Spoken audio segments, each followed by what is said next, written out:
Every created thing in the whole universe is but a door leading into his knowledge. All praise to the unity of God, and all honor to him, the sovereign Lord, the incomparable and all-glorious ruler of the universe, who out of utter nothingness hath created the reality of all things, who from naught hath brought into being the most refined and subtle elements of his creation, and who, rescuing his creatures from the abasement of remoteness and the perils of ultimate extinction, hath received them into his kingdom of incorruptible glory. Nothing short of his all-encompassing grace, his all-pervading mercy, could have possibly achieved it. Baha'u'llah. So thank you all for joining us today. Our speaker this week will be Mr. Hajir Moghaddam, and his topic is, what do we mean when we say God? A Baha'i response to atheism and Alex O'Connor. Hajir was born in Isfahan, Iran. After being expelled from second grade at age 7 for being a Baha'i, his family fled the country on a treacherous land journey through the mountainous and arid terrain of eastern Iran, eventually rebuilding their lives in the United States. Professionally, Hajir brings over 20 years of multi-industry experience in the corporate world. And as an entrepreneur, Hajir holds a BS in Biomedical Engineering from Boston University and an MBA from Babson College. He is passionate about the intersection of science and spirituality, and about exploring how contemporary insights can shed light on enduring truths. He's married to Jennifer and has 2 boys, Aidan and Liam, and a dog, Bailey. So with that, I'll hand it off to you. Thanks so much, Paymane. Nice seeing you. We used to live so close, but you moved away. So I'm happy to see you. And thanks for this opportunity to share some of my personal thoughts and tailor it to some things that are happening in the contemporary world right now. And so that's really the angle I'm focusing on here. Because, recently, Alex O'Connor, who's a prominent philosopher, he's a philosopher professionally, I think, and he recently spoke with 2 well-known Baha'is, Rainn Wilson and Penn Badgley, about the Baha'i faith for the first time. So he just recently encountered it. So he posed some questions, and they were beautifully answered actually already. But I wanted to kind of tackle some of those things that he raised, and really the agnostic framework from my perspective, and tie it into Baha'i belief, the ideas of the Baha'i faith, the teachings of the founders and the central figures of the faith. In addition to that, I think it ties indirectly into just the growing need for religious pluralism, as we can see in the world. So that's really the angle I'm coming at it from. And so without further ado here, let me, so here's the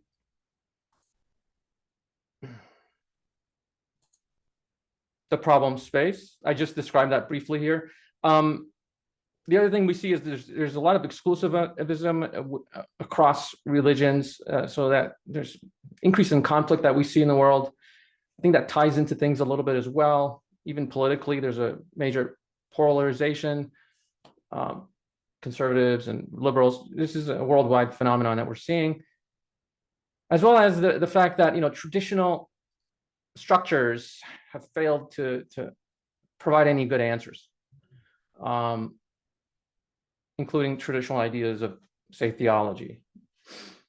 And what I want to do in this space here, from the primary perspective of trying to address the ideas of agnosticism, that the Baha'i faith provides a really modern response to this problem, and simultaneously addresses interfaith conflict, as well as the agnostic critique that they've presented, which we recently saw in interviews with Alex O'Connor. So before I begin here, I want to highlight the official Baha'i view. And so so the Baha'i faith is a world religion founded by Baha'u'llah in what was Persia, what is now Iran. And he was exiled throughout the Middle East and ended up finally in Israel, Haifa and Akka, Israel. The ideas that are established through the Baha'i scripture and through the authorized interpreters of the Baha'i faith, including Abdul Baha and Shoghi Effendi, and the institution of the Universal House of Justice, the unknowability of God in his essence is primary. The primary idea also is that manifestations reflect divine attributes, similar to how a mirror reflects light. If you point a mirror to a light, it reflects off of it. And that God sends manifestations or messengers or prophets throughout history to help guide humanity. And that this is an ever advancing, progressive unfoldment, if you will, of truth. And that for now, at this stage in history, the Baha'i faith is the revelation for our age, and Baha'u'llah is the manifestation for our time. That's the underlying idea. So everything else I say after this has to be understood within this context, not exclusive of it. So I think that needs to be established first. And the other thing I want to do is kind of highlight some words, some ideas that I kind of go through in this presentation. We kind of want to glance at it first here as a primary platform, or the concepts that we need to understand first before we go into any more detail here. And again, if I'm primarily trying to address questions from what Alex O'Connor has posed, then he's a professional philosopher. I'm not. So from that angle, I'm offering this as a response to some of his questions from that angle. And I think he's mature enough to understand that as well. So ontology and epistemology, these two things, if you're not familiar with these words, ontology has to do with the nature or essence of things. Epistemology has to do with what we know or come to know and understand of things. The other ideas that I throw up here is theophany, manifestation, and revelation. These words have to do with divine appearance through form or through light or fire or voice. This is the emergence of divine reality or the reality of his names and attributes or his will through the world or through the created existence. In Arabic, those concepts are kind of highlighted there. I'm not going to spend too much time on that. The other two things that are, I think, important for us to kind of lay out here as definitions are concepts of station and true knowledge. Station is like a rank, almost like maybe like a military rank, but in a spiritual sense. It's like a metaphysical spiritual state. Station. So when I use that word, that's what I'm really referring to. And then true knowledge is really a mystical understanding, a recognition. And in the Kitab-i-Iqan, which is one of Baha'u'llah's central scriptures, the first two paragraphs begin with the concept of Irfan, as Baha'u'llah describes the concept of certitude within that context. So true knowledge or true understanding really is a reference to that. And then two other concepts that come up in this are unity, the ideas of unity of being and unity of appearance. These are two probably, you could say in one angle, opposite ideas. One is that all existence ultimately is one reality, that's unity of being, that everything is an emanation of God. And we see that in a lot of scriptures alluded to in Islam, Christianity, and the Baha'i faith, and so on. The other concept, which is an opposite to that, is unity in appearance, meaning unity in witnessing is what that word literally means, but what you're witnessing is unified. So it does establish a separation between the world of spirituality from the world of material world, the world of being, or the world of God and the world of man, or the distinction between God and man themselves.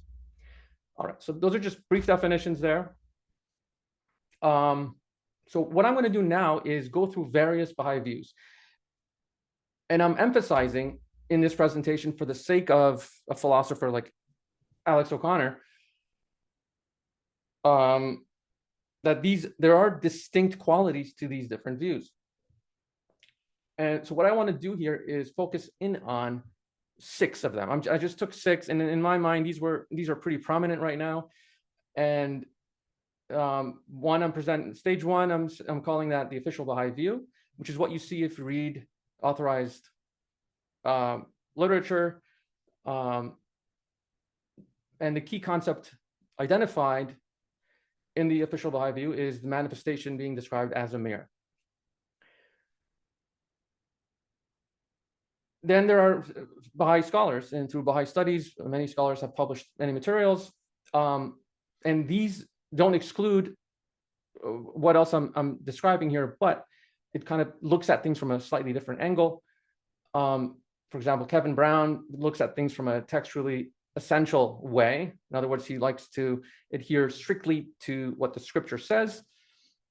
A slightly different view is what Ian Klug presented, a dualistic philosophy, which is kind of the Cartesian philosophy, really establishes the idea of theism, which is defined as the world of God being separate from the world of man. Then there's others like Mr. Hall, who focused in on the Ibn Sina's metaphysics, which has Islamic and Greek roots to it.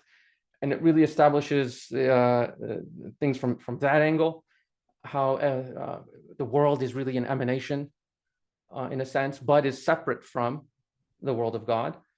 And then Mojan Momen focuses in on really a pluralistic or relativistic orientation primarily, where he emphasizes that every individual has their own perceptions, and so everyone looks at things from their own lens. And so for that reason, there is some sort of a relativity involved in our understandings. That's his focus. And what I'm focusing on, what I'm calling stage 6 here, is I'm really focusing in on a trans-ontological or a high theophanic approach, which what I'm trying to do is really say, all right, all these things are simultaneously correct. Not simply in a relativistic way, but in maybe at in an even further way than that. And I'm going to describe what that kind of implies in the following slides. Now, these stages could be seen as going up or down, and people may have different opinions on that. So I'm not establishing this as a proper order. It could even be incorrect order. I could be wrong in 1 versus 6 or 6 versus 1, but that's not the important thing. The important really thing that I'm trying to highlight here is that there are different understandings, which is natural.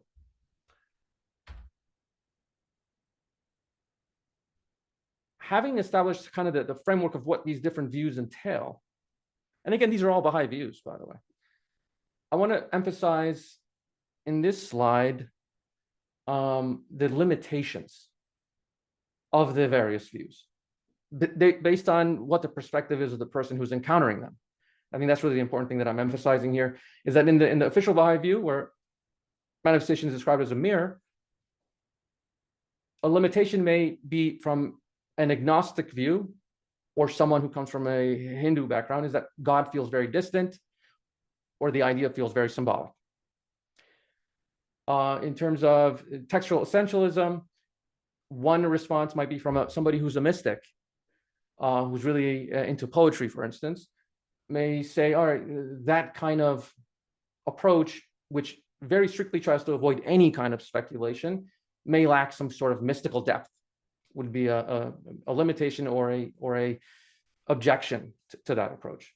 Ian Klug, for example, his approach might be that it may be restrictive in how language is used, because of how logically consistent Ian's approach is, because he's very clear in his logical consistency. That's his real focus. But being extremely focused on logic, one limitation or one response to that is that it may be restrictive in its language when it comes to, say, mysticism. In terms of Joshua Hall, he has very strong philosophical vigor. He establishes it against Ibn Sina's emanation ideas. And one objection from, say, again, the maintenance of the God manifestation duality at an extreme would imply what we see in some other religious traditions, that a prophet, like a prophet Muhammad, for example, is no different from any other human being, and he's just a person who received a revelation from God, and as a human being, he's just conveying that information to the rest of humanity. Now, by the way, these objections, I'm not saying that necessarily these are the views of these particular scholars, but that this could be an objection to or misunderstanding of those scholars. Another would be, say,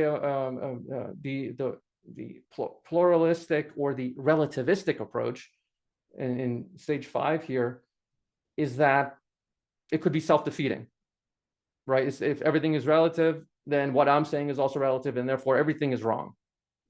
It would be an objection to that view. And then the view that I'm kind of highlight in this, because in my view, I think to address Alex O'Connor's agnostic questions, some of the angles of the responses have to be tailored to his mind frame. So an objection could be that it could be misunderstood in terms of incarnationism or pantheism, if that 6th approach is taken to an extreme as well. So what I'm saying maybe is that anything taken to extreme may turn out to be wrong. So here I want to dive into a few of the Baha'u'llah's tablets. Let me see how I'm doing on time here. In one of Baha'u'llah's tablets, called the Tablet of Jamal al-Burjardi, again, Baha'u'llah being the founder of the Baha'i faith, he described two believers of his time that had existed. One type of believer viewed a distinction between the manifestation and God, where the manifestation of God was seen to be the appearance of the will of God, whereas another group really didn't focus on any distinction between God and the manifestation. And so in other words, they didn't see them as separate nor as united. So really considered as one entity from their perspective. How Baha'u'llah responds to this scenario, one of the Baha'is of his time had asked him about this, and he responded to his question. He said, really, both views, according to Baha'u'llah, are acceptable. However, what is unacceptable is for the holders of those two views to contend with one another, to quarrel, to fight with each other, try to prove each other wrong. So if that were to happen, Baha'u'llah emphasizes, then both positions would be rejected. In a different tablet called the Tablet of Mirza Abul Faz to Manekshi Sahib, who I'm not going to get into a lot of the details. He was a Zoroastrian priest of his time, and Mirza Abul Faz was a leading Baha'i scholar during Baha'u'llah and Abdul Baha's time. The Zoroastrian priest asked Baha'u'llah a question from his perspective. He said, in the world, he sees 4 different types of schools. One school being a pantheistic school or a monistic view, where everything is considered to be God. A second view he called the theistic or prophetic view, which is that the messengers are, and that's more of the Islamic view, where messengers are sent by God as intermediaries to God, mankind. Another view would be the determinism, where God sets things up, but everything is determined through, is predetermined. In other words, your whole life, what you're going to do in the future is already pre-established. And so the emphasis is there on the third category. And then the fourth category could either be a naturalistic view, atheistic view, or a deistic view. And the way Baha'u'llah frames it, it could be either of those, really. Meaning that either God begins the universe, or there is no God to begin the universe. And then everything just happens randomly, haphazardly, that prophets are just philosophers, and religion is an institution to establish order in the world, to control societies, and so on. So you might be familiar with that concept. Now, Baha'u'llah's response, and then the question was from Manekshi Sahib through Mirza Abul Faz, which of these four schools is the correct school? Now, instead of Baha'u'llah saying which of these schools is correct, he doesn't address the question that way. He begins by saying that the theistic school, where the manifestation of God is the intermediary between God and man, is the view that's closest to righteousness or piety. So the word used implies that by adhering to a theistic worldview or that framework, then you have you are by definition therefore have a fear in terms of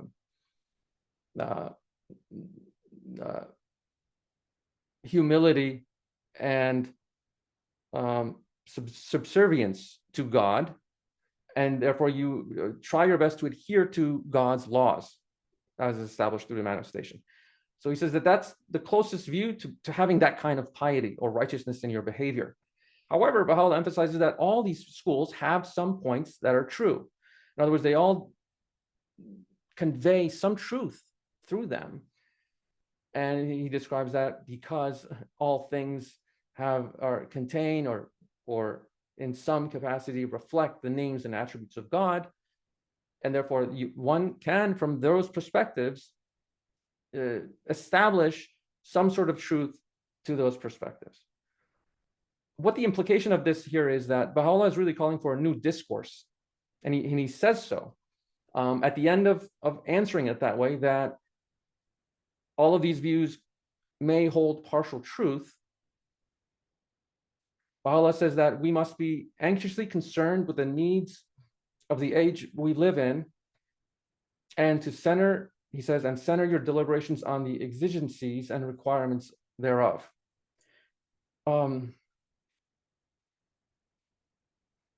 Excuse me.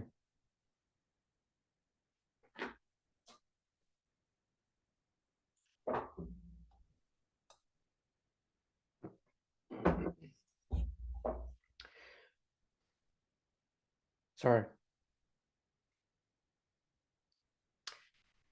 So Baha'u'llah emphasizes here that the advent of every revelation, the advent of every manifestation, especially with this one, the age for speculative questions has passed.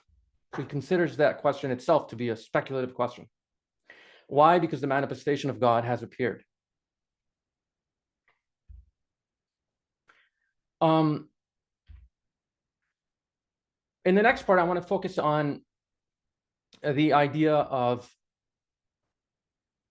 surpassing language, or the dualistic monism, the two ideas of monism and dualism.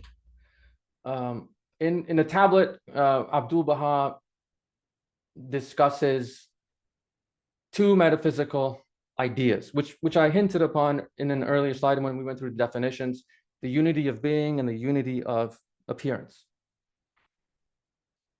Here,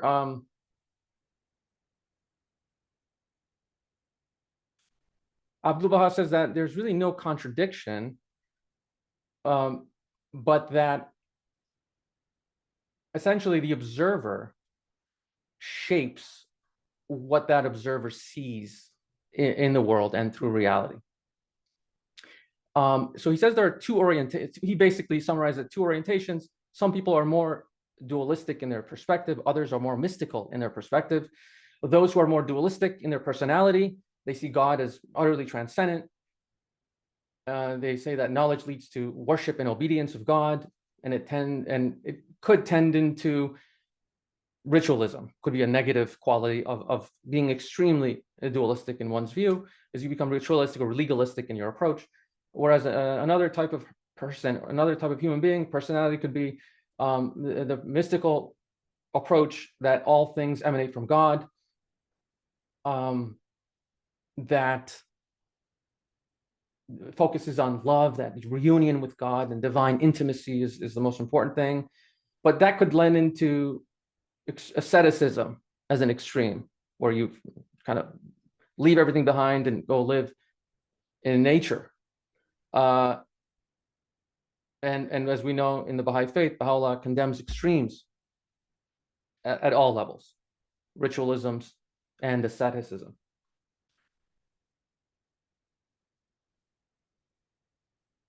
Now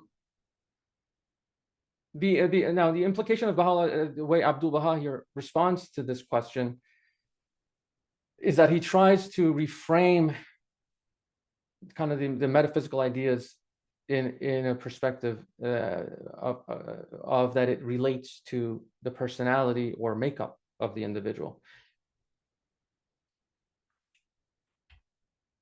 In a similar tablet, now this time by Baha. Now, by the way, when I spoke of Abdul Baha, I think this was the first time I introduced him. He's the son and successor of Baha'u'llah, and he was identified by Baha'u'llah as his authorized interpreter. Now, going to this, another tablet of Baha'u'llah, where he discusses Sufi metaphysics. Sufi is a mystical branch of Islam, if you will.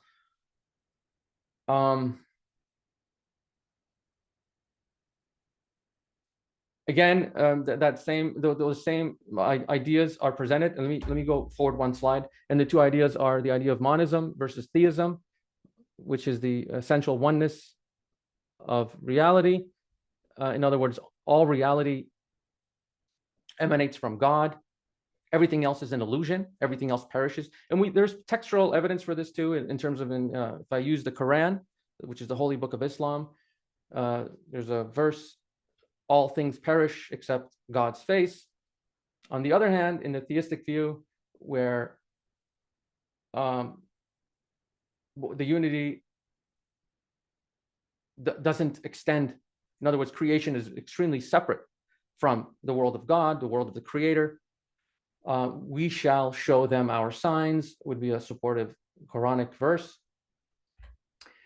But anyway, these two positions, if I go back to this slide, Baha'u'llah says he reconciles these two differences by saying that all statements about God refer to the manifestation of God and not to an unknowable essence. Here, Baha'u'llah is not condemning any of the views, but he's reframing the debate, actually, between these two camps, if you will. That Baha'u'llah emphasizes in this tablet that God's actions, God's attributes, God's words, his speech, his book, all refer to ultimately the manifestation of God, and never to the unknowable God, or the unknowable essence of God. And then Baha'u'llah in this tablet describes that such questions about metaphysics are secondary, because what matters is how one is aligned to the spirit of the age, or the appearance of the manifestation. So what I'm emphasizing on this slide is that the manifestation becomes the focal point, where when we refer either from a monistic or a theistic perspective, when we're referring to God and his actions and his attributes and his speech, we're really referring to the manifestation of God.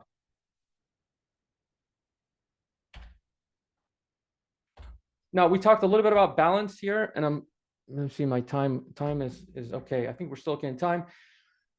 Here's a couple stories just to create a balance here. This is a very, very moving story if you come from a mystical orientation, where Baha'u'llah, when in 1844, this was even before the establishment of his declaration, which took place either 9 or 19 years thereafter, depending on whether it was private or public.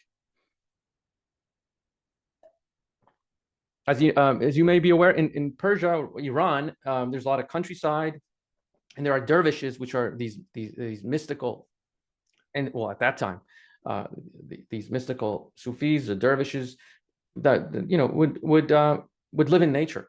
And there was one young dervish that he ran into. Baha'u'llah was on horseback. He ran into cooking something by a brook or a stream. And then Baha'u'llah kind of got intrigued by him. And he got off his horse and asked him, "What are you doing?" And the guy answers, or the youth answers, "I'm engaging in eating God, I'm cooking God, and I'm burning him." Now, the story goes that instead of rebuking or dismissing this youth, Baha'u'llah actually responds to him with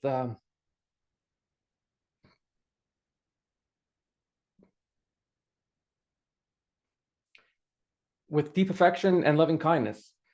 And then during that interaction by the brook, the youth is fully transformed.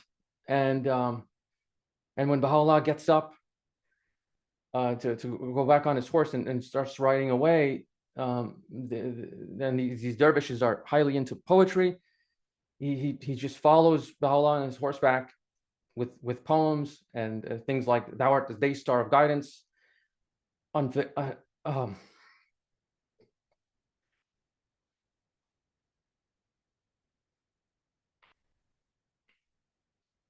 Unveil thyself to men, O revealer of truth.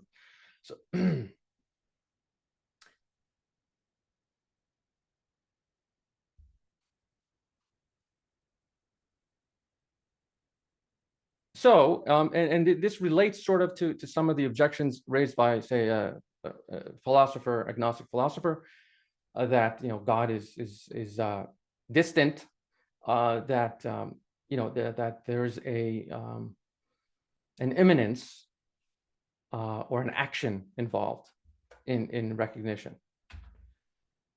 In a slightly different perspective, to give some balance to this, but there's a tablet of Baha'u'llah where he's asked about the story of Isaac and Ishmael. As you know, this story has led to a lot of historically division between different peoples, where in Islam Ishmael is emphasized as the sacrifice of Abraham, whereas in Judaism and Christianity, Isaac is emphasized as the sacrifice of Abraham. As you know, the story where Abraham takes his son and God asks him to sacrifice his son. Now, Baha'u'llah, the way he responds to this question of, was it Isaac, was it Ishmael? And there's another tablet by Abdul Baha who makes a similar but slightly different answer. Here, Baha'u'llah describes this as saying that it really depends on the perspective, and that the from one perspective, the sacrifice story relates to Isaac, in another to Ishmael. And the way he frames that, which is very interesting, is that because the manifestation's utterance is creative, because the word of God creates, or is the primal will, then every single letter that proceeds out of the mouth of the manifestation is a creative word. And so Baha'u'llah is emphasizing here that the words of the manifestation don't just report history. He's not concerned with reporting what was the historical fact of, was it this son or that son. Rather, the manifestation's word is focused on creating new realities, shaping the world in an active way. So it's performative, it's creative, and not descriptive in terms of what is the purpose of the word of God.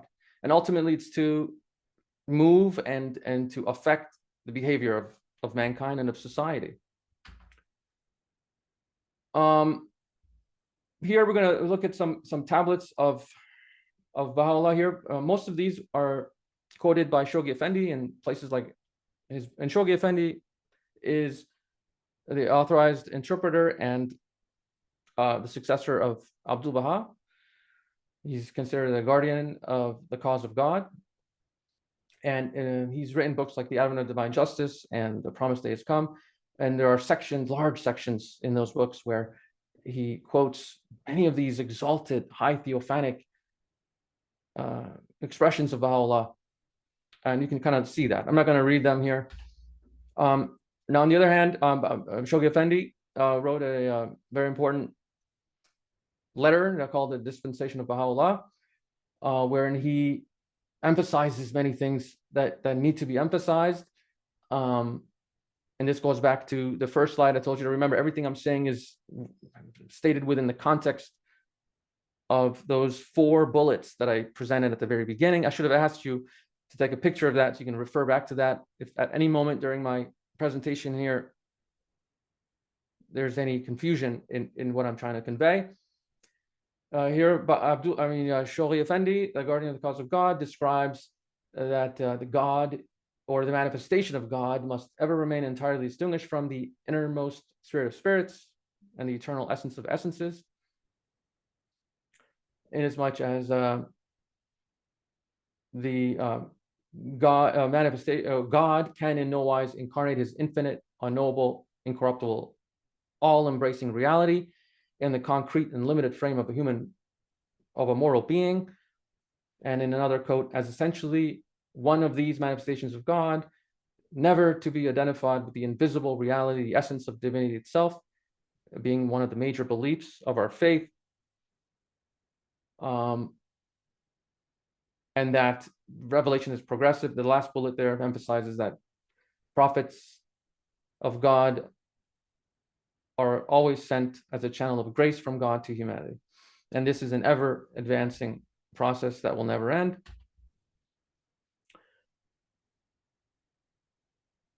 And then there are three other quotes from Shoghi Effendi, which is very important. I think I want to highlight these. Again, this really relates, I'm really focusing this on how does one respond to an agnostic philosopher. But here, these three quotes are very important here, where Shoghi Effendi says, and these are quotes, I didn't put quotation marks here, but these three are quotes of Shoghi Effendi. In the attempt to understand the writings, therefore, one must first realize that there is and can be no real contradiction in them. In the light of this, we can confidently seek the unity of meaning which they contain. The second quote, we must take the teachings as a great balanced whole, not seeking out and oppose to each other two strong statements that have different meanings. Somewhere in between, there are links uniting the two. That is what makes our faith so flexible and well balanced. One may liken Baha'u'llah's teachings to a sphere. There are points, poles apart, and in between the thoughts and doctrines that unite them, we believe in balance in all things. We believe in moderation in all things. I think that's important to emphasize. Now, let's look at the questions, some specific questions posed by Alex O'Connor. For example, this is not really a response to him directly, but just that mind frame, the agnostic view, worldview, and framework. Bullet number one is the objection that religious claim is unfalsifiable, and you can't verify it, and therefore, because of that, there's no intellectual basis to religious claim. The second agnostic idea is that the fact that God is described to be so abstract, so unknowable, that there's any lack of evidence in the world for it. And number three, that religious belief is really a psychological rather than an epistemology. In other words, an understanding that really has any foundation, that it's just a psychological framework. Baha'u'llah responds to these things from some of the things that I touched upon. What are the implications of the slides that preceded this? One is that what is necessary is not a process for verification, but rather a process for recognition. So here, Baha'u'llah emphasizes, I think, recognition over verification. He emphasizes in some places immanence over abstraction, and in some places an ontological encounter, as we saw in those quotes that I actually didn't read about the day of God. Let me go back to it. These quotes such as this. This day, however, is unique, etc., etc. So here I'm going to go through maybe 5 questions directly, and intentionally I'm presenting 3 answers to them, because these questions really, most questions can't be answered in a very direct way, because there's many factors involved in the question, in the psychology of the person asking it, in the personality of the person who's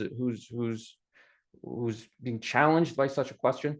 So I'm presenting this from 3 different perspectives, but all of which in my view, are Baha'i perspectives, one of which is the official Baha'i view.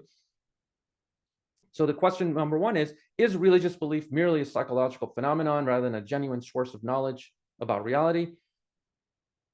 Anyone that reads, has read or does read about Baha'i texts will see this as really a solid Baha'i answer, that religious belief is grounded in the manifestation of God's revelation, which reflects objective spiritual reality, and therefore is not merely human psychology. From a relativistic view, where some of the Baha'i scholars emphasize, for example, Dr. Mojan Momen, that emphasis would be that religious belief is culturally and symbolically constructed to some extent, and therefore it offers a moral existential meaning, and it varies with human perception and interpretation individually. And then my emphasis here would be kind of what I frame this, given everything I presented here, from the angle of addressing an agnostic specifically. I would think that an answer like this might get to the heart of kind of the question from that perspective, is that religious belief is the recognition of an existential disclosure of reality itself. It's not a belief about something, but it's a transformative encounter with a divine being. Question number two, are religious claims unfalsifiable, unverifiable, and therefore intellectually suspect? The Baha'i answer, the official Baha'i answer, would be that religious claims are verified through the coherence of the manifestation's life teachings and the transformative power they exert, not through empirical methods. From a relativistic point of view, religious claims are relative to whatever that framework is that's being used to interpret those claims. And therefore, the value of religious claims is in their social, their ethical, their symbolic usefulness, rather than some sort of like a laboratory scientific experiment that you can go and verify. And then from the emphasis I'm making here would be religious truth is not subject to empirical verification, but is existentially self-evident through events such as recognition, that it is that disclosure within one's soul that leads to a transformation. And that's the emphasis. So basically, the question itself may not be the right question from that third view, because we're not talking about things that can be falsifiable, but rather an event within the soul wherein that soul achieves a recognition. Remember the slide in the beginning, the definitions. Here, recognition I'm referring to as true recognition, true understanding, or in Arabic, the word irfan is used, which is the beginning of the Kitab-i-Iqan, one of the primary texts of Baha'u'llah. Question 3, does the hiddenness of God suggest that God does not exist?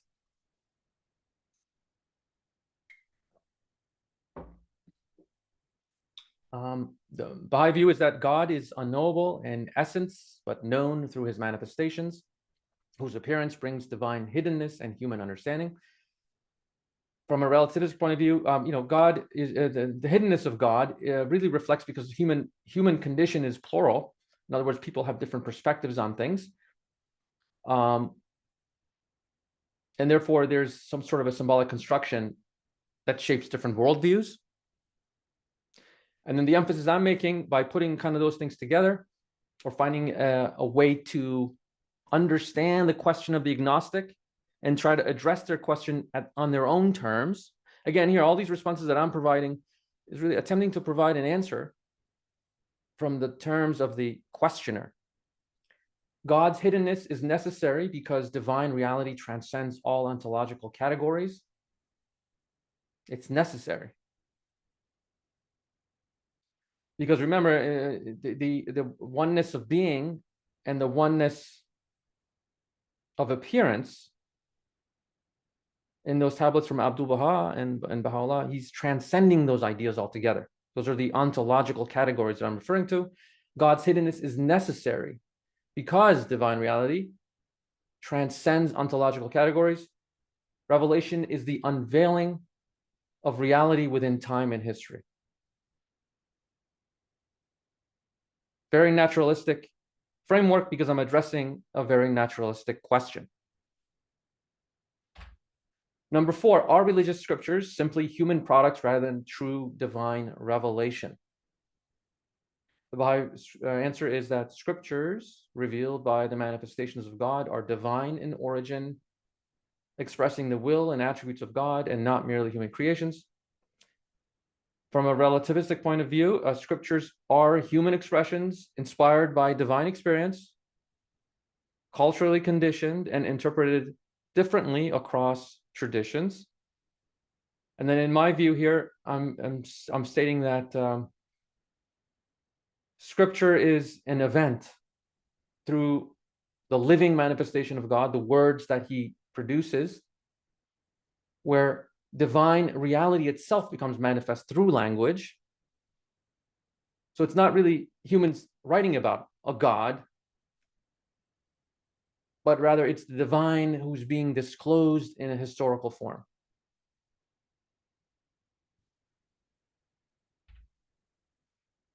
And then I think this is the last question I kind of try to tackle here. Can moral objectivity exist without belief in God? The official Baha'i response would be that, true morality arises from divine guidance through the manifestations of God. And there is no real morality without God, in other words. From a relativistic point of view, moral systems are socially constructed and historically contingent, but can still foster meaningful ethical frameworks without requiring divine authority. And then what I'm emphasizing here is that moral truth is an expression of divine reality itself. Manifestation is an ontological source where moral meaning is disclosed, grounding objectivity in existential recognition rather than dogmatic belief. In other words, what I'm really describing here is really this slide, that God's actions, God's attributes, God's speech are really a reference to the manifestation of God.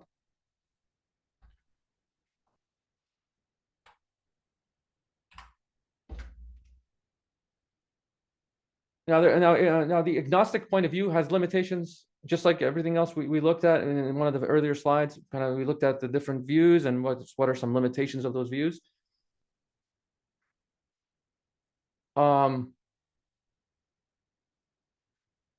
So one objection is that God is God is like a human projection, anthropomorphic, or that religious claims are self-contradictory. They're contradicting themselves, and there's really no empirical proof for God. Would be 3 kind of objections here. A Baha'i response to these 3 would be that the manifestation is a mirror. It reflects the light in the mirror. In other words, when you put a mirror in front of a light, you can actually look in the mirror and see the light. You think you can even touch the light through the mirror, but you can't, because it's just the mirror reflecting the light. In terms of self-contradiction, we looked at some of the quotes from Shoghi Effendi.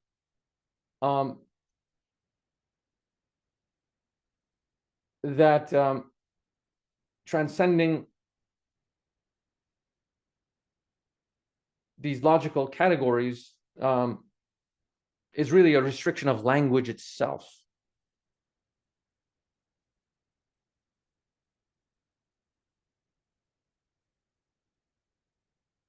Like spokes around a wheel.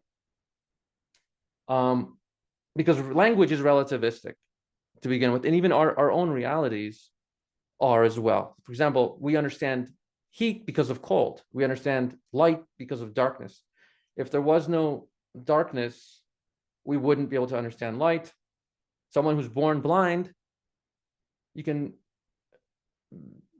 describe scientifically, what light is and how color works, this and that. but the experience of seeing light and experiencing light can never be conveyed to someone who was born blind.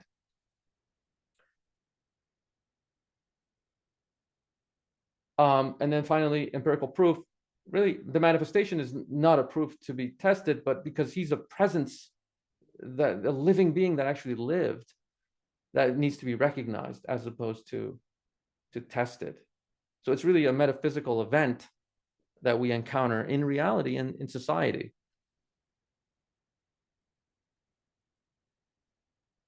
Little complicated answers here. It takes going back to the prior ideas that I presented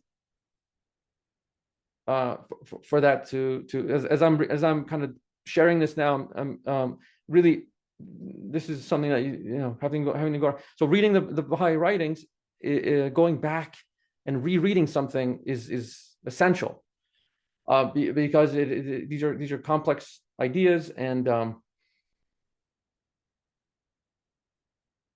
think every time one reads the scripture, you can come away with new meanings, because we are also evolving within ourselves as well continuously. We're learning new things and seeing things from different perspectives.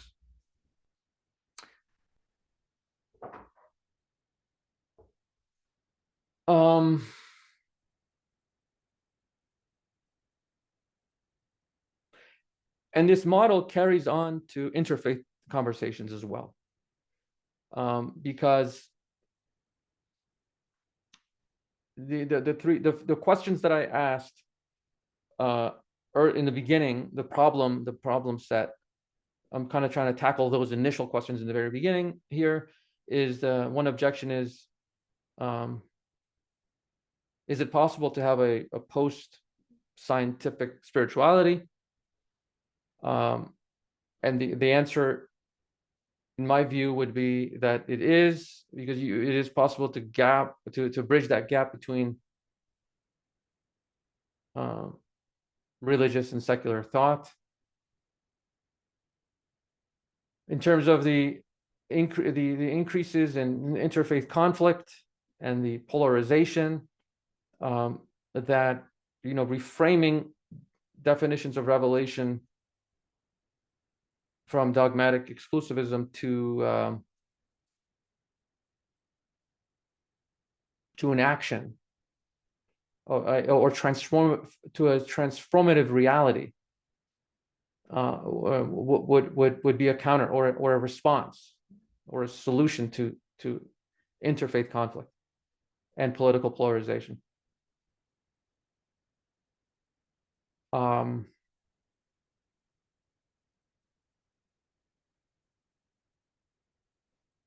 And then one response we see again what that really implies is that we're seeing extreme forms of fundamentalist forms of religions as a response to the conflict itself, as a potential solution to it. But what we've seen in this presentation is that it is possible to embrace the diversity of human thought in one unified system.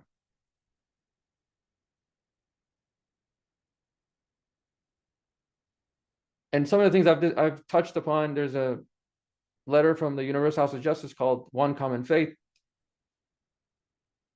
as opposed to trying to address the question to an agnostic, like what I poorly tried to do here. The House of Justice primary audience is really the interfaith community.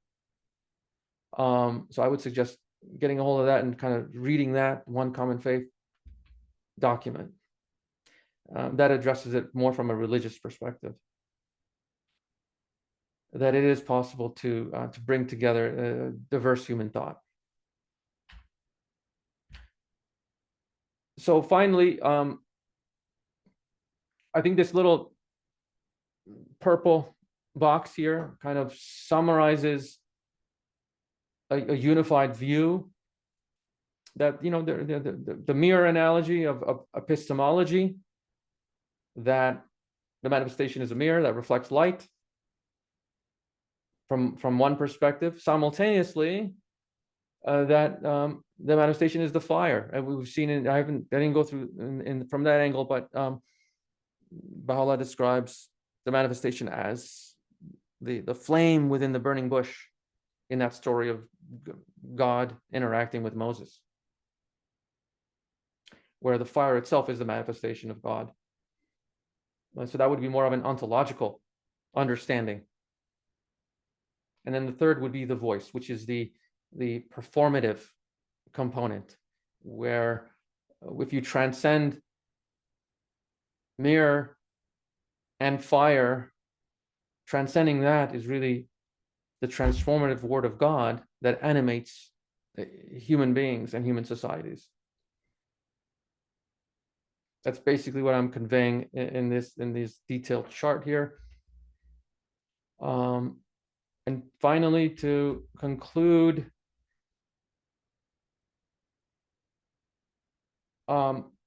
bringing everything together, trying to at least, from the different perspectives that we looked at. One is the mystical perspective, another is more philosophical, like Greek philosophy perspective, another is the theistic or the Abrahamic perspective. By Abrahamic, I'm referring to, for example, Judaism, Islam, the Baha'i faith, etc. Then there's a monistic, like Sufi, or even in Hinduism, you see that emphasized. And of course, the agnostic or atheistic scientific critique. And the integration here for each of these different perspectives would be for the mystic, it's the friend who has appeared through the manifestations revelation. For the Greek philosopher, it's really a voice that's addressing being in a metaphysical way, where the logos, we see that in Christianity emphasized. The manifestation in that sense appears from that from that view. In the theistic, it really is, the emphasis is the otherness, the unknowability of God, and that the world of God really transcends the world of creation. There's a strict separation between the two. That again is integrated. The monistic or the mystical approach, that really the fire of the burning bush represents the manifestation itself. And finally, for an agnostic, it seems to me at least that it's that the revelation of God is accessible, it's transformative, it's naturalistic in the way I've tried to present it, and finally, not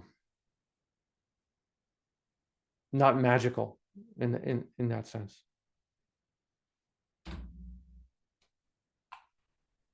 And that's I think I'll end there.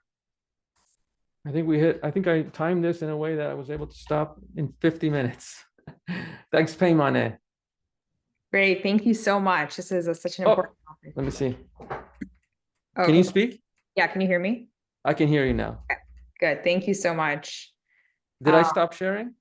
Yeah, you did. Okay. So now people can put their questions in the chat and we'll have some time for Q&A. The first question is, why do people have different interpretations of one reality? That's a good question. The tablet of Abdul Baha kind of addresses that and hits upon it.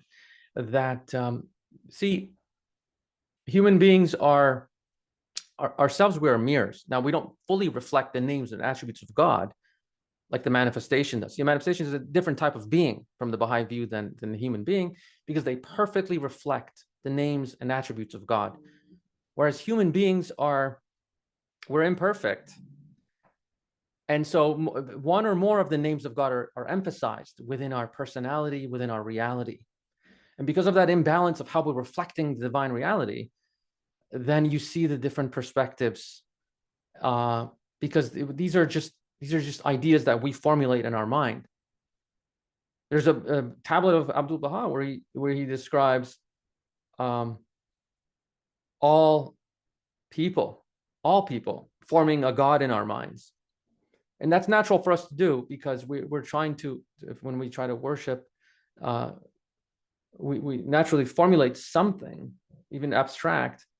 But Abdul Baha emphasizes that we're really meditating upon our own thoughts in that scenario, and that we have to be cognizant, aware of that. I think that alludes to an answer to that question as well, that we all kind of formulate our own frameworks, and we're all imperfect in our own frameworks. Thank you.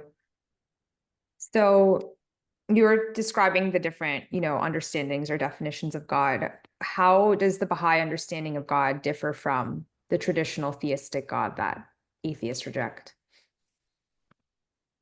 Mm-hmm.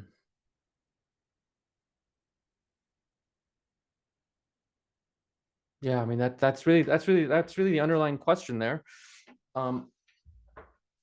which I didn't tackle that directly, but I think indirectly we touched upon it.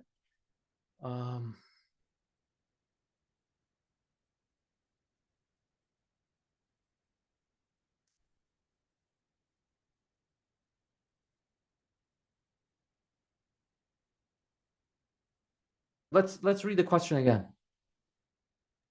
Okay.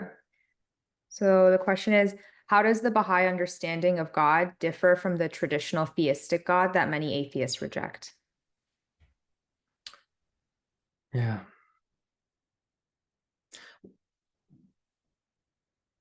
One thing that the agnostic rejects is really the magical components to it that really conflict with scientific understanding of reality. So one of the one of the essential principles of the Baha'i faith is the harmony of science and religion. And so if we can keep our understanding of God from that perspective, of harmonizing science and religion, and that religious truth doesn't conflict with science, and likewise scientific truth doesn't essentially conflict with religious truth either, that would be a definition, to my mind, that really gets to the heart of that question, and emphasizing on being right and others being wrong. I think that approach that you see often, not in all theism, but in the more extreme forms of theism,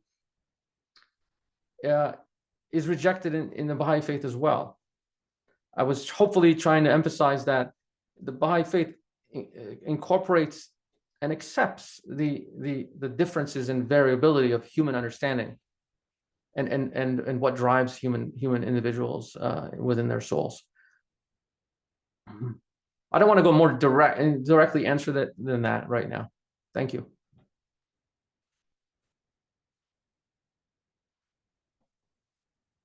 Someone said, I would question your point that there is no morality without God. Morality is evident in secular ethical systems that prioritize human flourishing, reason, and empathy without God. Yeah. And hopefully I attempted to present the relativistic approach to that answer, and there is truth to that as well. Of course, the religious person would say, well, they derived it from the prophet, but they're just not aware of it. So that would be a counter, but that would be a disrespectful counter to the agnostic point of view. So I would confirm that observation up to that point, right? And I wouldn't reject that as an invalid argument. Actually, I would embrace that.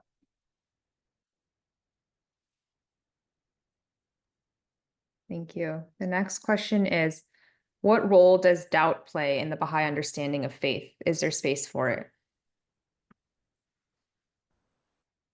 I think there is. I think the humility is built into the Baha'i framework because of our insistence to not be extreme in our opinions and views, and that we all have partial understandings of things, and that it's through the process of consultation that we come to truth over time and reality over time.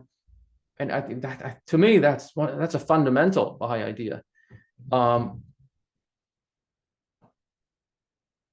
So I would characterize that as the flexibility of being able to encounter these different views, and absorbing them. By absorbing them, I don't mean redefining them within my own particular understanding, where to the prior question of emphasizing, well, they may not realize that morality was established by the prophet or manifestation of God. They just took the idea and ran with it independently. I wouldn't focus on that angle. I would focus on the angle that, yes, reality is, all of the universe is, and every individual is a mirror that reflects the names and attributes of God. And therefore, you can find it through nature as well. But there's a tablet of Bahá'í where he describes nature being the sign of God. And so even from that naturalistic perspective, one can encounter and have a relationship with God through nature. Yeah.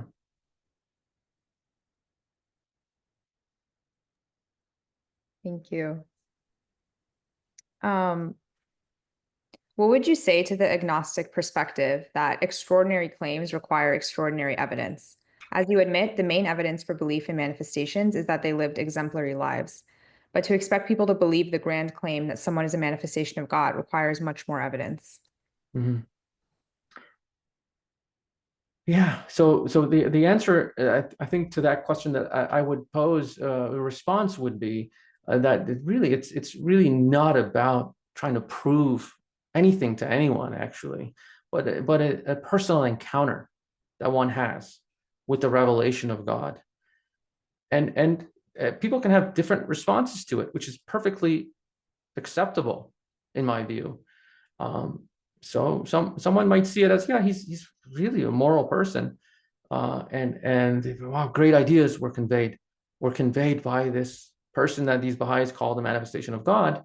Yet, I just don't experience within my being an encounter with anything supernatural or extraordinary, because at first, and because I'm not really seeing any extraordinary claims in that perspective. So from that perspective, I would agree. I mean, so in the Baha'i faith, we de-emphasize miracles, and it's not the miracles are not presented as a proof for religion, actually, in the Baha'i faith, which is opposite of what you see in most theistic systems. And so this really goes back to the prior question too. And because of that, I think that itself is the answer, is the answer, in my mind, the answer to the question. Because it allows me, myself, see, I studied engineering, bioengineering. So my background education is very empirical, or my inclination within my own personality is to not accept extraordinary claims without the evidence for it. And so I understand the question. The question doesn't directly apply, at least to my understanding of divine reality. Because of the emphasis on miracles in the Baha'i faith that we see, allows me to not offend those who accept supernatural occurrences, because there's a humility. See, being a Baha'i involves a humility in our perspectives. But at the same time, it doesn't force me to accept a claim that I don't see to be scientifically viable or possible. I think that balance is struck, and as you study the Baha'i writings, that balance is struck so well in how it's framed. Some of the tablets I touched upon, I think, really hit upon that. So really go back to read those tablets yourself. I summarized it. I did a terrible job doing that. You should really read it yourself, because plus my psychology, my personality is not the same as yours. And so you're probably looking at it from a different lens than I was. So everything I presented was from my own personal lens you can't take my lens and try to apply it to yourself. Baha'u'llah emphatically states that everyone should understand reality from their own perspective, see with your own eyes and not through the eyes of others. So really, to answer that question, don't look at it from my eyes, look at it from your own.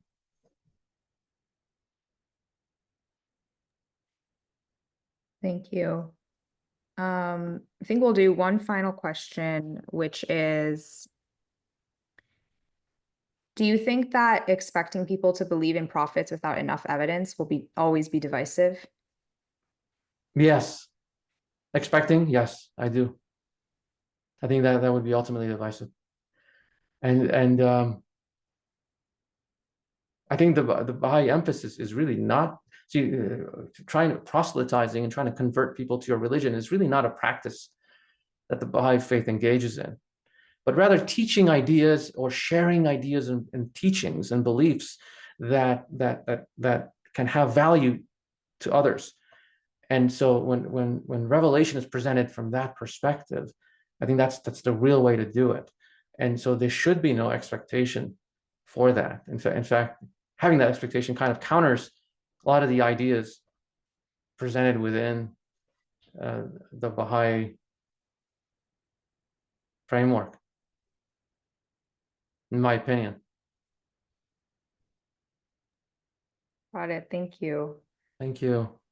So yeah, thank you so much for your talk. This was a very dense topic, and Sorry. have this on our channel so people can go back and listen. Nice seeing you. Yeah, nice to see you too. I miss hanging out, coming to your home, and I had a lot of fun. I know. Years ago, before you moved away. I know. So yeah, thank you again. And so yeah, these talks will be every Saturday at noon Eastern time, except next week will be canceled. So we'll be resuming on May 10th is the next one. And like I said, you can subscribe to our YouTube channel. I put the link in the chat. You can also subscribe to our mailing list. And yeah, this topic, there's a lot of further angles we can explore. We might explore in later talks. Oh, there's so many more angles. Yeah. So this was a great, starting point to kind of get us acclimated to all the questions. So thank you so much. Thanks. Thank you, everyone. Have a good week, and we'll see you in 2 weeks. Bye.